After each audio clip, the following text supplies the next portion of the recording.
perhaps you were born for such a time as this. Hello, everyone, and welcome to Faith and Freedom. I'm Shemane Nugent. The FBI has opened a criminal investigation, thanks to Kash Patel, into Obama CIA Director John Brennan and FBI Director James Comey. They knew the Russia hoax was built on lies. They knew it came from Hillary, and they pushed it away. And I'll admit it, we were right. We were right about Russiagate. We were right about Fauci. We were right about COVID. We were right about the border. We were right about the media's cover-up, right about Hunter's laptop, right about Biden's mental decline, and yes, right about the auto pen presidency. But while DC deals with scandals, Texas is digging out of disaster.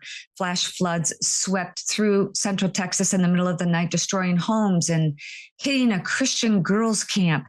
Texas Agriculture Commissioner Sid Miller is with us now. He's been there, seen it, and he's here to tell the real story. Commissioner, welcome. Good to be with you, Shemane. Thank you.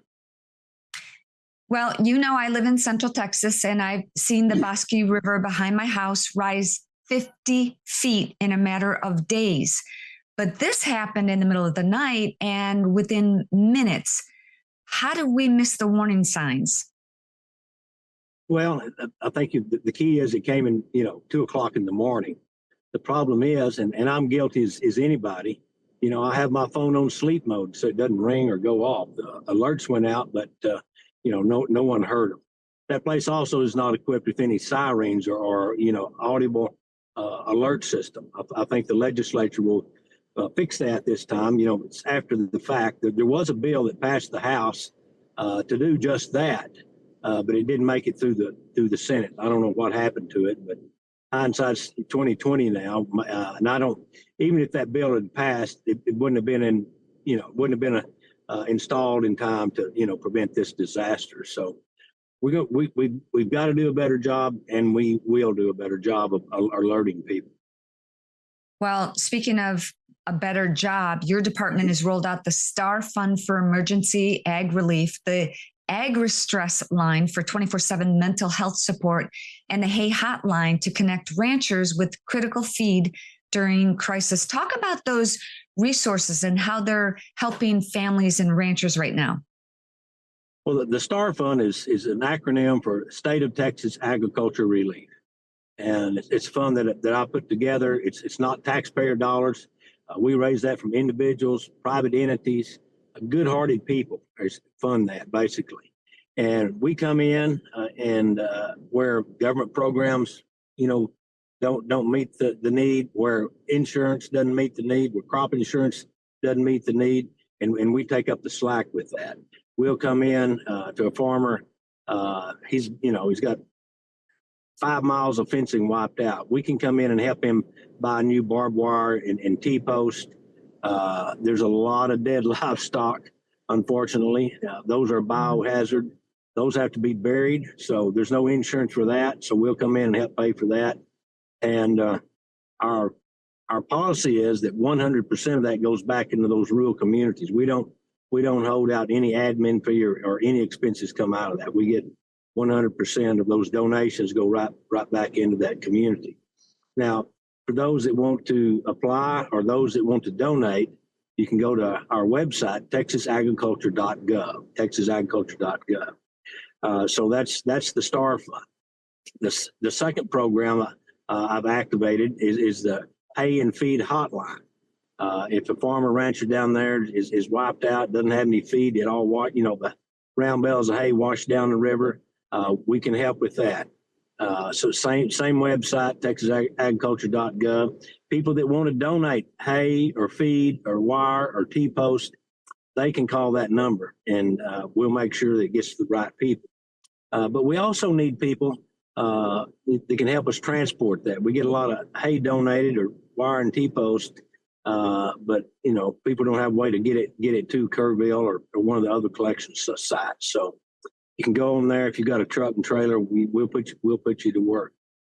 And Shemane, the third and I think most important thing that we can do is about 3 years ago, it just was really bothering me that the highest rate of suicide is our veterans and our farmers. So we have a suicide hotline, 988, but they really don't know how to talk to a farmer. They don't know about any of the USDA programs. They don't know about the programs I have at the Texas Department of Agriculture. They don't know where the mental health resources are in rural Texas. So I started my own, and I don't like the word suicide. So mine is called Agri-Stress Helpline. And so it's for farmers, ranchers, people in agriculture, but in this case, I'm opening it up to any and everybody that's affected by these floods. So we man that 24/7. We've always got somebody there. We're your friend. We'll talk to you like a friend. And once we talk to you, tomorrow we're going to call you back and see if you're all right. And we may keep calling you back for a week. And the other hotline doesn't do that. But we do that because we care and our operators really care. I'll give you that number. You can also find it on the website, but that number is 833-897-2474. 833-897-2474. That's the Agri-Stress Helpline. Sid, I am so thankful that you came on, but also you're doing this. Nobody else is doing this. People don't think about transporting hay and then the cattle that has remained, the livestock and the pets and animals that have remained. How are they going to get fed? So thank you so much for doing this. I want to talk about one more thing. I just have a couple of minutes. Love to get your quick response. This is a terrible biblical tragedy. I believe it's spiritual warfare. Now, Satan, comes to steal, kill, and destroy. And how best to do that, Sid, but to come after God's children, especially innocent young girls who just wanted to learn scriptures. What are the miracles that you have seen that have come out of this? Well, there was one young lady that was swept somewhere between 20 and 30 miles downriver. And they found her alive in the top of a tree. We're actually, that's to me, that's definitely a miracle. We're still in search and rescue mode. We're up to around 120 or more deceased people that we found, but there's still somewhere upwards of 200 that are unaccounted for. So we haven't really got in recovery mode. We really haven't found any survivors since last Saturday. So the chances of finding someone is, not good, unfortunately. But until we find all those people, we'll continue to do that. So that's, I can tell you this, we don't have the numbers. There's one estimate of $18 billion. On the agriculture end, it's hundreds of miles of fencing gone. Tractors underwater, they're total. Can't use those anymore. A lot of the equipment was washed downriver. It's gone. The crops are gone or underwater. The hay we had stored in the river bottom is so wet it's going to mold. We can't feed it, or it got washed down. We'll never find it again. Irrigation systems look like a bowl of spaghetti, just all wadded up in a big mess. Unfortunately, we're finding livestock. This area of the state has a lot of cattle, sheep, and goats. But we're finding cattle in the tops of trees. That's how high the water got. There was the same amount of water in a 24 period time on the Guadalupe that goes over the Niagara Falls in a month and a half. A month and a half worth of water is what came at Niagara Falls. Is what came down the Guadalupe River in just a few hours. So that's hard to get my head around. But that's the force that came through there and wiped out, a lot of these families have lost loved ones, but it doesn't stop there. They've lost property and homes, livestock, pets. We'll soon set up shelters. Not necessarily, I hope we don't have to set any up for people, but we will set up animal shelters. My agency will set up cattle panels. We'll find water troughs and feed bunks, and we'll start gathering up stray livestock, horses, cattle, sheep, goats, etc. But but it's also displaced pets. That's a big deal. Well, Sid, I wish I could talk more about this. I got to run. thank you so much for again for coming on. And Ted and I are going to get involved. So you just let us know what you need and we'll be there. And I'm sure our audience will too. God bless you for getting the word out. Thank you very much. God bless you. Okay, now I want to share an important announcement. Our friend Mike Lindell and My Pillow employees want to thank this audience for your continued support. And he wants to help you get the best sleep of your life. There's dog beds and towels and sheets and slippers and everything. Don't waste money on designer products made in other countries. Go for American-made, Patriot-owned, and support Mike. And he's thanking us. He's thanking you guys watching this now. We should be thanking him for what he has done and what he's been going through. So go to mypillow.com and use the promo code FAITH. And guess what, guys? You're going to get $100 in free digital gifts. And all you have to do is place an order over $100. All right. I will be right back with much more Faith and Freedom. Stay tuned. Relish the opportunity to be an outsider, because it's the outsiders who change the world. Perhaps you were born for such a time as this. The megachurch model is under a microscope, and it's about time. Chris Ayoub has spent over a decade investigating money, power, and influence inside religious nonprofits. And now he's launching a docuseries that aims to put financial transparency in the hands of we, the people. It's called The Religion Business, and it's shaking up the way people give, trust, and hold church leaders accountable. Chris, welcome to the show. It's an honor to be here, Shemane. Thank you. Why did you want to do this documentary? I'm so excited to watch it, but what made you want to do it? So my business partner, Nathan, he's a two-time Emmy Award-winning filmmaker. Nathan has been working on this for 13 years. I joined alongside him 3 years ago as an executive producer. But Nathan, he grew up in the mega church. He was in choir, did Awanas. His family was the whole family was in choir. His dad was even the angel at the Christmas play that flew over the congregation. And in all that, a few things happened. There was some abuse stuff that happened with the church he was at, caused him to ask some questions. Then there was a very holy man that Nathan really admired. He was a man of God, man of faith, and he passed away.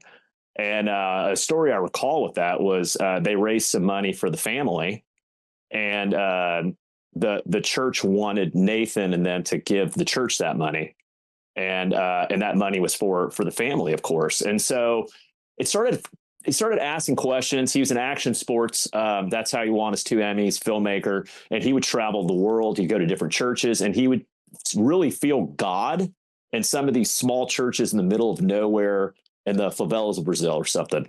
And he just started digging into this, and he actually shot The Religion Business, nothing to this extent, a decade ago.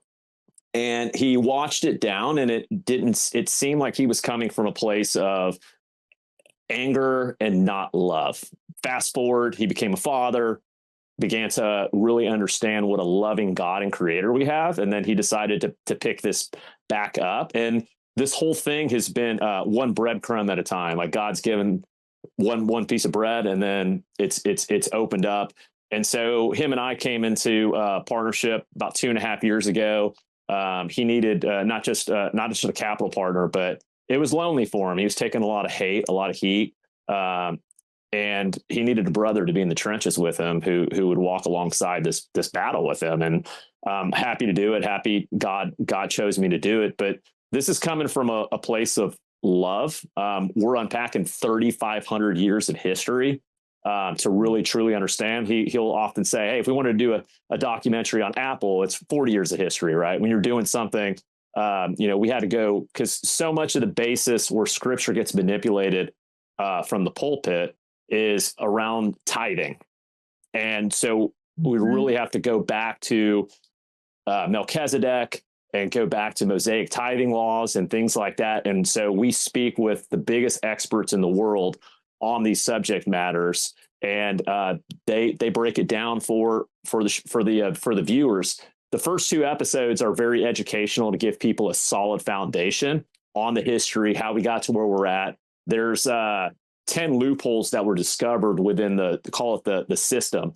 Many of the, the IRS system, the tax codes, and the way the structure is. 10 loopholes that are in there where fraud, waste, and abuse and inurement happens, and a couple $100 billion every year disappears. This is a $1 trillion industry. It's unbelievable. And you're right to do this because a lot of people do have questions. For example, why doesn't the IRS require faith-based nonprofits to disclose financial information?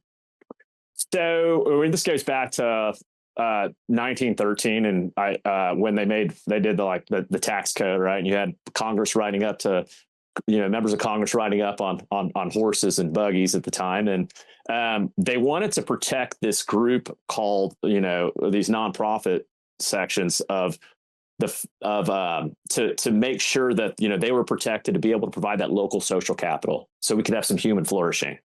And with the separation in church and state, they decided that we could separate the churches and the nonprofit sector from having to turn a 990 in. And I think we've educated a lot of people on this, but I would say 98% of the population, if not more, doesn't know that what you pointed out, Shemane, that there's 2 types of nonprofits. You have a secular nonprofit and a religious one. And the secular nonprofits, those are actually much harder to attain. Getting a church status is much easier. I mean, there's a 14-point checklist that we go through on the show. You don't have to hit all of them, and you can easily become a church. And there's 400,000 of them in the United States now. The religious institutions don't have to turn any Form 990 into the IRS, and secular nonprofits have to turn a Form 990 in, which has revenue, expenses, some level of transparency. And then things just got even wilder this past week. You've got them coming out saying that because there's the Johnson Amendment that would prevent religious leaders from speaking of the pulpit towards certain political to endorse certain political candidates and such. And a few days ago they came out and said, "Oh, we won't pursue any preacher or pastor that does that." And you start, separation of church and state is very blended. It's not really that separated. And then I read something recently that it's quite a big chunk of money. Over $100 billion is going to be given to churches and nonprofits for things like in the big beautiful bill for things like teaching people how to be better fathers. And it's just kind of weird that came out at the same time that the statement about IRS not pursuing pastors and them losing their tax exemption status for the Johnson Amendment violation stuff is really kind of odd on timing. Yeah, that is questionable. And I hope you come back and let us know how that's going. We will. And what's the result. But I want to know, I've got a few minutes left. I want to know, you've interviewed so many people for this, doctors and donors and pastors and veterans and tech experts. What surprised you the most finding out? Yeah, so I'm a businessman, and so when you look back at, and the numbers have increased a little bit, we'll show it in the show, but the nonprofit sector is a $1.42 trillion industry with minimal oversight. And then I learned that 53 billion, and that number's grown substantially, and that'll be in the show as well too, is stolen internally by church staff. And then I would say I asked this question to your audience, and I asked this to you, and this is a very real question we need to get to the bottom of. I believe I have an answer to it, but why do social issues not get solved? Global social issues, the things that, as a businessman, you go, and a businesswoman, we go into business to solve problems. That's what entrepreneurs do. It's needs-based selling. You go out and solve a problem and such. In the nonprofit sector, it's similar. You're solving a problem that exists out there, and that's what you're participating. But these issues don't get solved. And I think it's because if the problem gets solved, there's not a problem there anymore. Therefore, you can't market a problem to receive money. And I think that is a great, and until we have open source accounting for the public to see how the money's being used, we'll continue to see cents on the dollar go to impact. They're doing work for it. They're not solving it. And we need to solve these. I mean, we have people suffering. I mean, Jesus was very clear about the poor, the sick, the prisoner, clothing, right, all those things. But you're right, because people have really become dismayed with where is the money actually going? And especially with mega churches. I have a friend who got invited to lead a mega church, but he turned it down because you'd be behold, everything you say has to go through the church board, and it's become too much of a business. And I'm a church hopper. I go to different churches. I like some churches because of their music. I'm married to a musician, so I like good music. And I like to have a good worship team. But then there are other churches where the pastor is on fire with spiritual warfare. It seems like they're just storytelling and tell a good story. And, that's about it. Like, I'm not learning. It feels like I'm just getting breadcrumbs from many churches. And when we open up the show, one of the things Nathan says, spoiler alert, he wants to know, like, what is a church? So, biblically speaking, gathering the body of Christ, Jesus, there's a Greek word, ecclesia, that's used. And then, so if the gathering and the body of Christ is the church and Christ is the head, then what's everything else that you mentioned, right? All the money that goes into marketing and fundraising, all the money that goes into production and putting a nice event on, and the coffee shops and the books and the t-shirts and everything. The using scripture out of context to get people, fear is a wonderful tactic people use for sales. They instill fear in you. You see it all over We know the Bible says 365 times, do not fear. I want to leave you with one thing. I went to a church. I go to a bunch of different churches. One church that I went to one time said, we know people are spending too much time on their phones. So we want to help you with that. Right. Mm-hmm. Download this app. They had it on a big screen. Download this app so you could tell how much time you're spending it. I'm like, am I the only one that gets that? It's crazy to me. Yeah. And I know we're wrapping up, but I mean, one of the nastiest sermons I heard, and it's in the show is that, tithing is being obedient to God. And I will tell you very clearly, Nathan and I want to encourage everyone's faith with God. And we're here to encourage generous giving. That's very clear. Generous giving, but transparency needs to be at the foundation of it.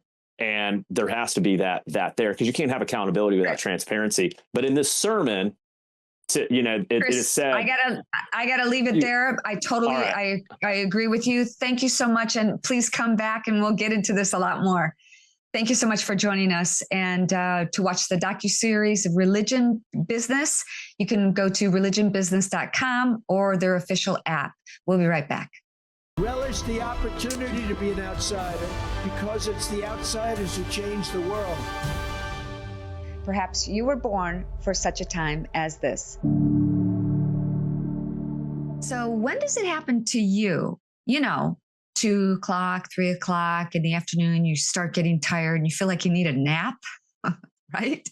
What if I told you that if you started your day with one simple step, you'd feel better and have more energy all throughout the day? 1 scoop of fruits and vegetables in a doctor-formulated powder once a day in your water.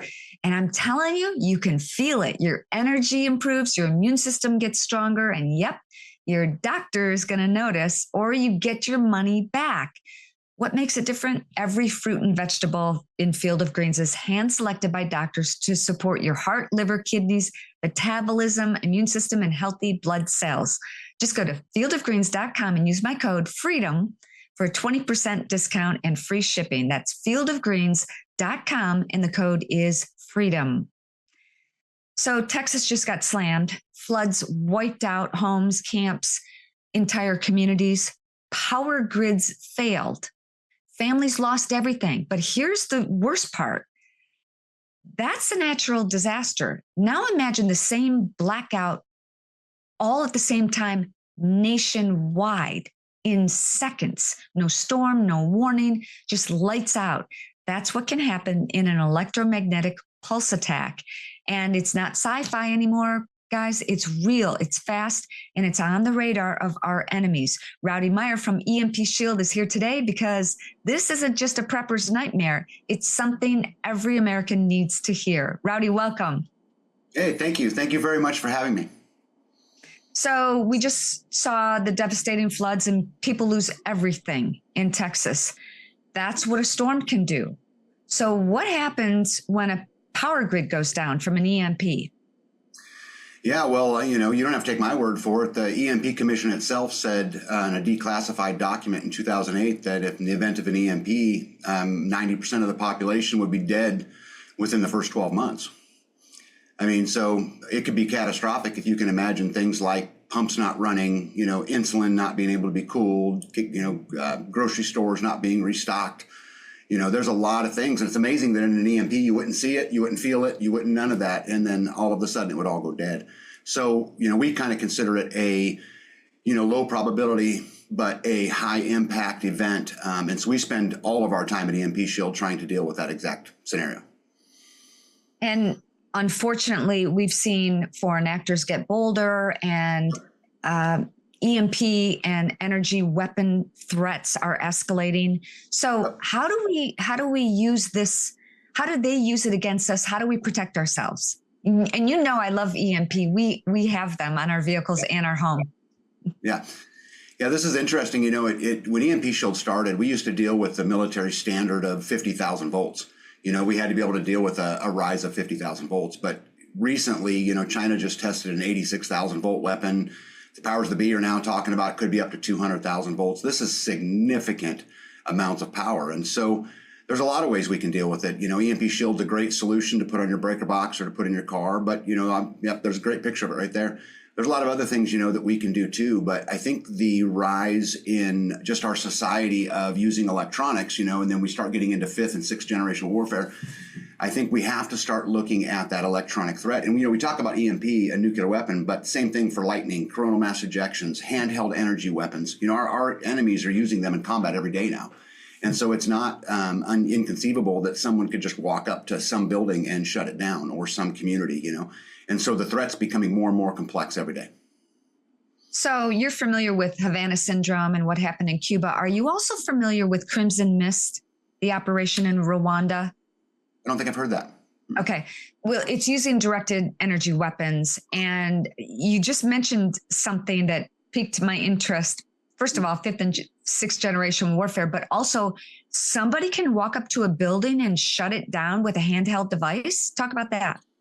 Yeah, well, you watch TV. How many times do you see on Cops, a police car drive up behind another car and shut it down? This is not new technology. And so our enemies do have it. It can be smuggled across the border. Even in the big EMP, it doesn't take that big a one, launch 200 miles in the atmosphere. It's not that hard to get it here. And I think that the American military force is so grand, so great, the greatest that has ever lived. Most countries don't want to take it on face to face. They're going to do these other things, and an EMP would be a great one.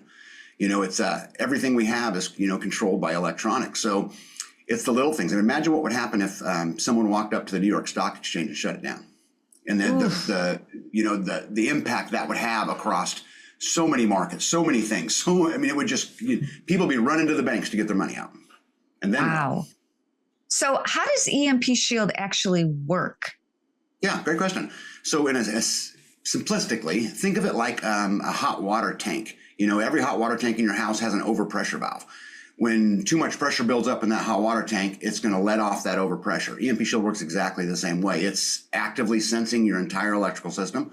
When it senses an overvoltage, it lets out, just like an overpressure valve in a hot water heater, and it shunts that electricity down your grounding rod in your home, for an example. So basically, it's just watching it. When it gets too much electricity, it dumps it. Actually adds to the longevity of your appliances. It does all kinds of great things because it keeps that electrical current steady. So are there portable EMP shields? Can you walk around with those?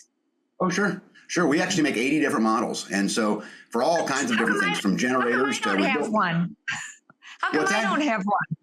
Well, Why don't I have one? We can fix that. That's easy. Yeah, so we make them for all kinds of portable devices, portable solar generators, cars, houses, apartment complexes, to commercial applications. We have them all over Europe. We have them many, many places, and then further we can build them to anything. I have people call me all the time that say, "Hey, can you equip these wheelchairs? We want them to be 6-volt, for example." And so we can build a batch, specifically for that need. So we can build them to pretty much any specification. Now, there's a lot of silence from Washington on this. What's the military or government response been? And do you think they're taking this seriously? I think some of them are, but I think bureaucracy gets in the way, like pretty much, everything else. Back in Trump's first, term, he put out an executive order demanding that all federal agencies harden against EMP, and it was widely ignored. The Biden administration came and pretty much made it even worse, and now Trump's back, so I'm hoping we get some more fight on it. But I know the military's done quite a bit of work to protect their things, but they've done nothing to protect yours. Our grid is not protected at all. And what good is it if the only thing that works is Air Force One? What good is it? Yeah. And so for families watching right now, wondering how do they get started? What do they do? How do they prepare for an EMP attack without going broke? Yeah, so there's a lot of things that we can do. And, I know a whole lot about this. I don't know if you know this about me. I live completely off grid. We grow most of our own food. So I know a lot about this. I think if what you're worried about is an EMP, I think hardening your electrical system is the biggest thing you can do. It's not that expensive. The average, to protect the average house is under $500. So it's really not that big a deal. But I think there's a lot of other things you can do as well. When you start talking about the collapse of a grid, well, that means the collapse of your food supply. That means the collapse of your water supply. That means the collapse of a lot of things. And so just spending a little bit of time making sure we've got a little rainwater collection, making sure we grow a little food or have stores of food or whatever it is, and then obviously harden against the EMP itself. And this isn't just for preppers. Everybody should go to EMPShield.com. First of all, go to EMPShield.com and use the promo code Shemane to save $50 off your product. And on top of that, do you still have that 4th of July sale going on? They do. Yep. Good. It is still going for at least the next couple of days, I think. Well, that's good, because I don't know if it's just me, or do you feel like something big's about to happen? Yeah, it almost has to. I mean, how I could rant on this, Shemane. I mean, how do we go from, get to $37 trillion in debt? How do we all of a sudden, and I don't know how much you want me to go into all of this, but everything is broken. Did you do We have 2 minutes left, so go for it. I can tell you this: the executive branch, the judicial branch, the legislative branch, none of them are working for you. Our financial system's messed up. Our education system is messed up. And I think the greatest thing we as Americans can do can take responsibility for ourselves and responsibility for our own safety. You can do that by a lot of ways. In reference to an EMP, you can do it from putting an EMP shield on, but there's many ways we can do it. And it's so important now more than ever. Again, I really feel like this is just ramping up. And like you said, I think it's got to happen. Something's got to happen, because with Trump back in office, the enemy, the deep state, doesn't want him to succeed. And they know that their days are numbered. So, I feel like what happened in Texas recently, that's just the beginning. We're going to see a lot more attacks like that. Yeah, tragic. And, the grid is not safe. It is, and they're pressing it more and more with, the data centers and, with the electrical car charging stations and all the things that are going on. And yet they're not really doing much, to raise it. So I would really encourage everybody to, just take accountability and responsibility for your own safety and security. And I think if you do that, not only does it protect you, it's empowering. Yep. Okay. Last 30 seconds. Yes, ma'am. Yes or no? Yes or no, pretty much.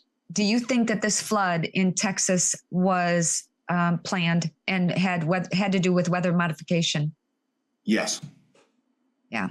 I do. I don't see how that can happen like that. I read some of the reports of them seeding those clouds just a couple days prior on July the 2nd. It sure seems to me like they had help in all of that. And what a tragedy. Those beautiful little kids. What a tragedy.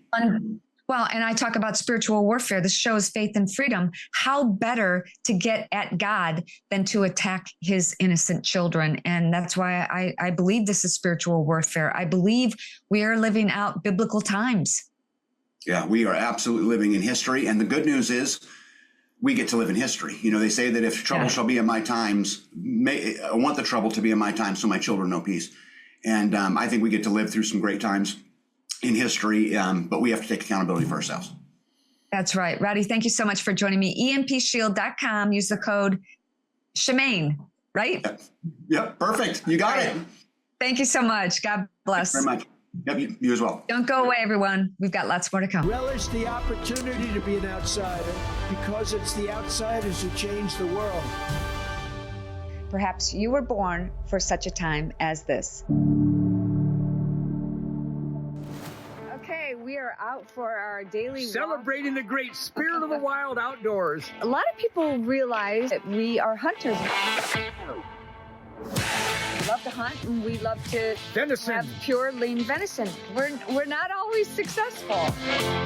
So what do we do, Ted? Switch to America with shemane beef. We're going to actually go home and have a ribeye right now. We pulled it out to thaw, and I'm super excited because we've both been out hunting. It's tough. It's not like you can go, okay, God, cue the deer. I think I got 29 days in a row that the deer have avoided me. I don't know why that is, but we have switched to America with shemane beef to compensate for the days that the deer don't show up. Get the best, healthiest, natural beef in the world. I swear we believe in this stuff, and what goes into the sacred temple determines your quality of life and health. And quality beef, like Switch to America with shemane beef, is the best you can eat. Now, Jackson's way up there. We got to go catch him.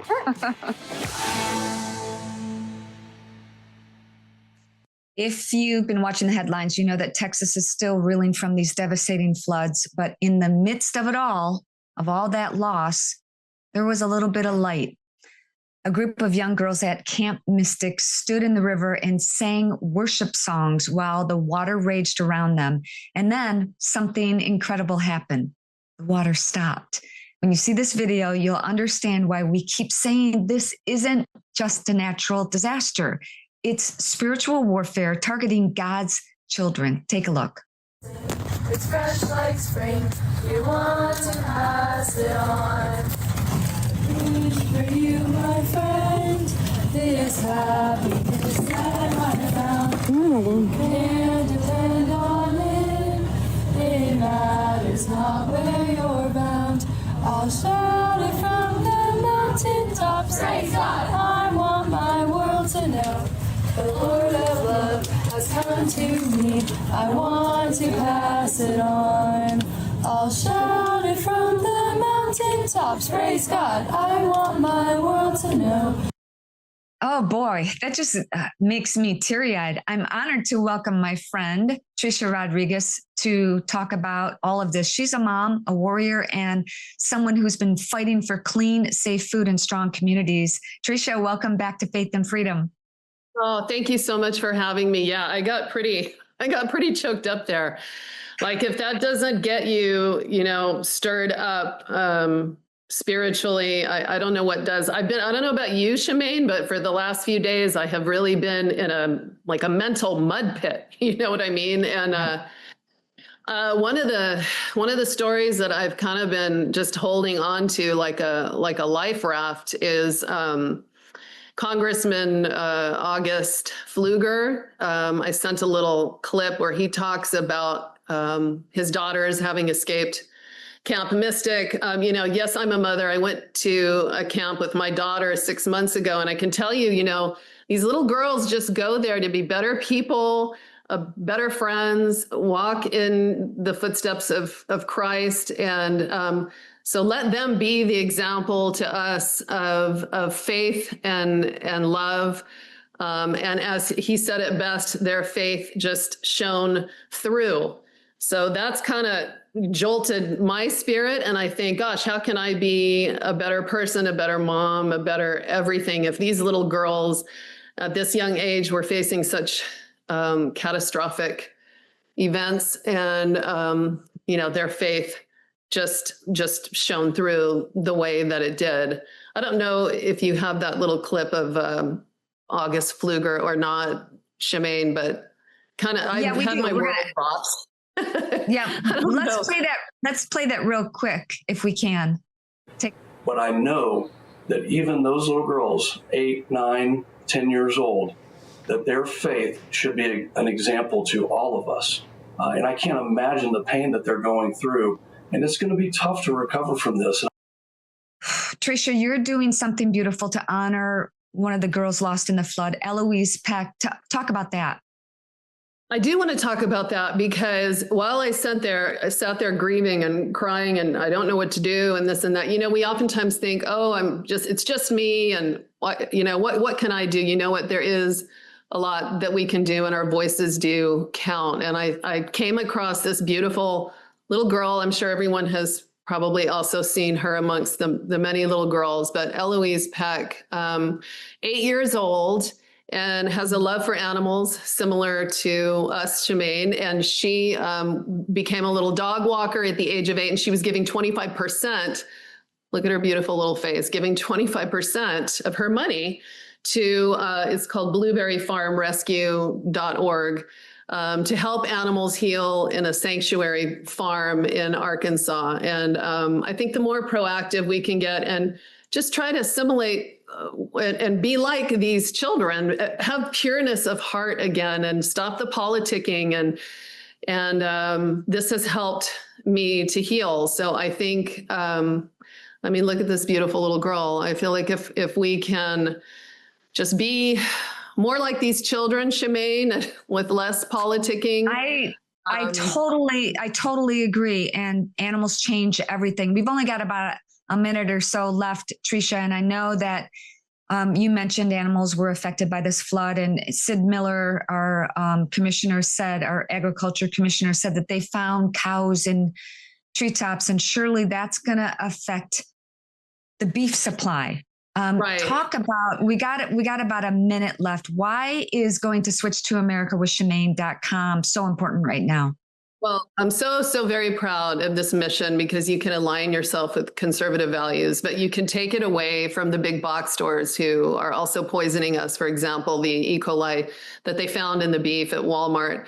But this is a huge mission. We're taking it away from the big box stores. You can get clean grass-fed beef, and you can align yourself with conservative values. So this is also something that's very important to me, and I'm very proud of it.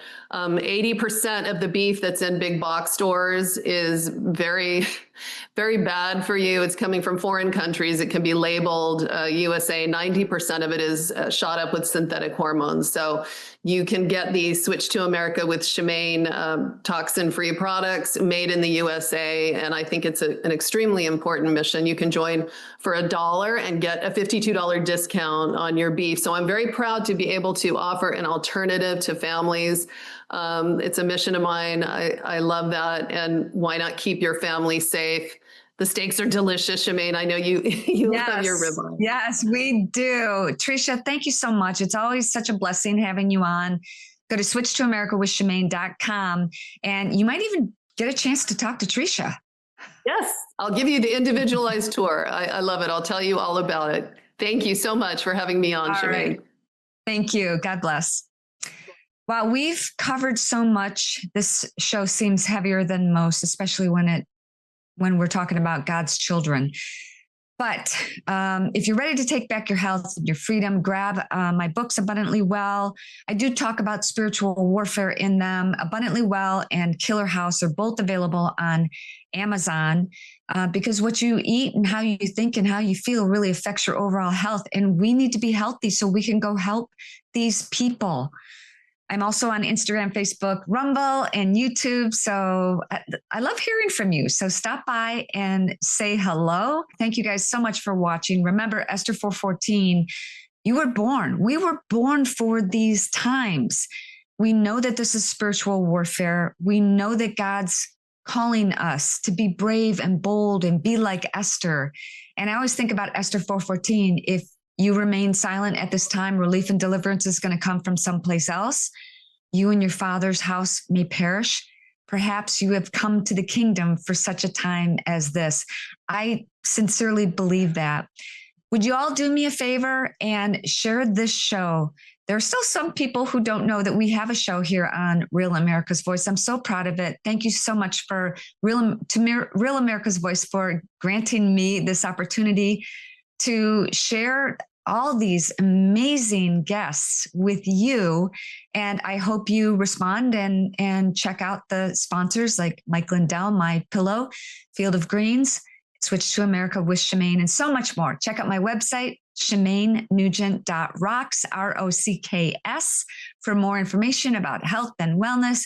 And again, check out my books, Abundantly Well and Killer House. And they're both available on Amazon, amazon.com. And then Ted and I wrote a book called Kill It and Grill It, a wild game cookbook. That's available on Amazon too. Check it out. All right. See you next week. Thank you so much for joining me. God bless. Relish the opportunity to be an outsider, because it's the outsiders who change the world. Perhaps you were born for such a time as this.